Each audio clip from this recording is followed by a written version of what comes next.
Hi guys, I'm Laura Vitale. On this episode of Laura in the Kitchen, I'm going to show you how to make a fresh peach crisp. It's delicious, it's very quick to make actually, and when you make it with like really fresh in-season peaches, it doesn't get any better. Now before we get started, we need to go over the ingredients, so let's do it. You're going to need some fresh peaches, pitted and quartered. You're going to need some brown sugar, some flour, a little bit of lemon. For the topping, you're going to need some butter, very cold, some rolled oats, some all-purpose flour, some more brown sugar, almonds, baking powder, cinnamon, salt, and just a touch of water. That's it. Simple as that. Now, first thing you want to do is get your oven nice and hot to 375, so that's waiting for you. Now we're going to do, let's do the peaches first. Now, you guys know me, you know I love cooking in season, and these peaches are so sweet.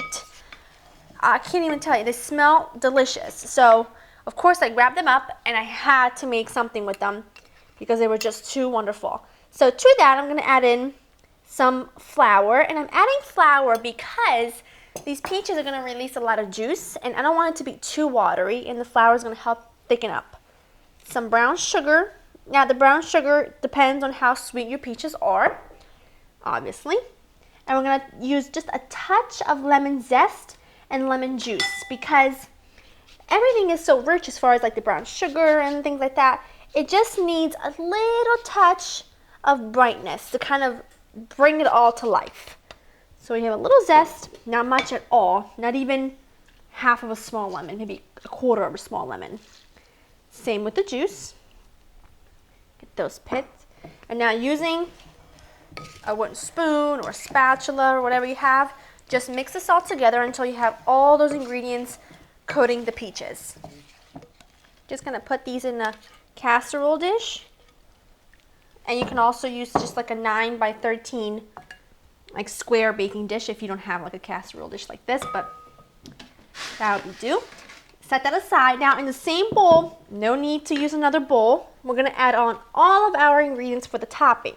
Now I like a lot of topping, so I'm gonna pile it on. We have flour, we have our oats, we have some brown sugar, and then we have our baking powder, a little touch of cinnamon, some salt. A lot of people put more cinnamon in there than I do. I add just a touch, and I'm putting whole almonds in here. I've toasted these up, and you could like cut them up if you wanted to. I just love how incredibly crunchy they are when they're whole. But you know, you can chop them up if you wanted to. It's all up to you. I'm just gonna add those right in. They're nice and toasted. I just toasted them up in a dry pan. And now I'm just mixing this together before I add in my butter. I'm adding my butter. It's about a half a cup. And you want to make sure it's really cold because otherwise it'll really fall apart. And now using your two fingers, your thumb and your index finger, we're going to just pinch this together so that the butter is like distributed all the way through, but it still remains in small little pieces. And when it bakes, it's going to puff up a little bit, and it's really going to make that topping nice and crisp. So go ahead and just make sure you have that butter evenly spread out through the dry ingredients. This looks pretty much perfect. See what happens when I squeeze it? It kind of holds together. That tells me the butter is evenly spread out through the dry ingredients. Now we're going to add about a tablespoon of water to this. Not a whole lot. Just need some moisture. That's just about perfect. I'm going to pull this closer to me, and now I'm just going to pile this on top of my peaches. Oh, yes. Don't be afraid to pile it nice and high because remember, that's going to be the crunchy, crisp topping to our peaches, to our peach crisp. Obviously, you need a crisp. That's just wonderful. Look at that. Doesn't that look beautiful? Now, my tip. You want to put this on a baking sheet when you bake it because sometimes, doesn't always happen, sometimes the juices from the peaches, there's so much juices, it kind of overflow out of your baking pan, and you don't want it to go all over your oven because then you're going to have to clean your oven. It gets really smoky.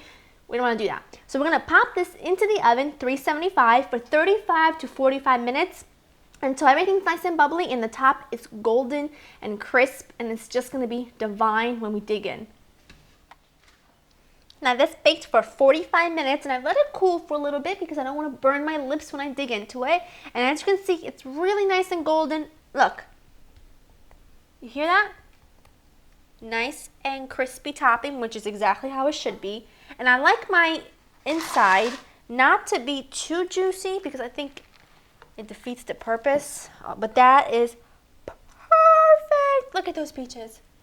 Nice and creamy. And you can see, if you come right in here, you see the juices. They got nice and thick.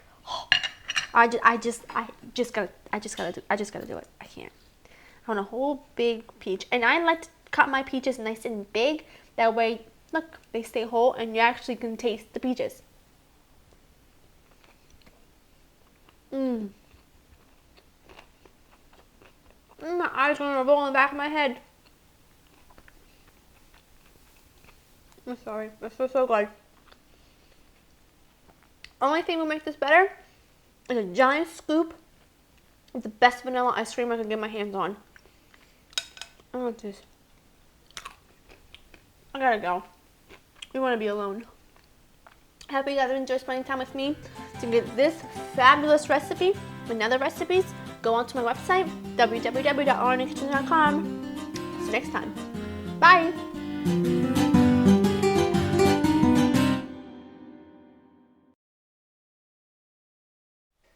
Today's Twitter question comes from Kessie and Cream. They asked, where do you come from in Italy and have you ever been to Germany? I come from Naples. I was born there and I was raised there until I was 12 years old, until I moved here to the States with my daddy. So that's all I know when I think of my childhood. I'm from Naples. I was brought up on the beach, fishing with my grandpa and cooking with my grandma. That's my childhood and I wouldn't have it any other way.